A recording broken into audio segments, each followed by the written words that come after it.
بسم الله الرحمن الرحيم.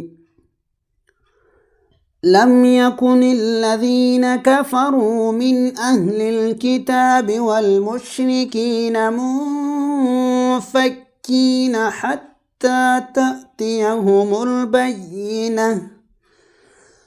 رسول من الله يتلو صحفا مطهرة فيها كتب قيمة.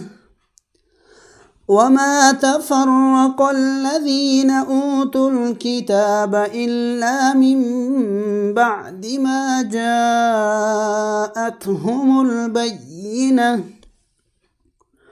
وما أمروا إلا ليعبدوا الله مخلصين له الدين حنفاء ويقيموا الصلاة ويؤتوا الزكاة وذلك دين القيمة.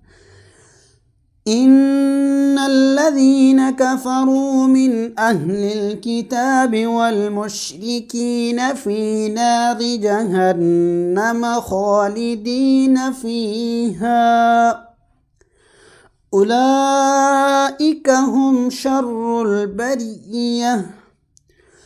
إن الذين آمنوا وعملوا الصالحات أولئك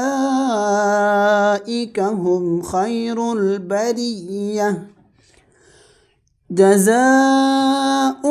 عند ربهم جنات عدن تجري من تحتها الأنهار خالدين فيها أبدا رضي الله عنهم ورضوا عنه ذلك لمن خشي ربه.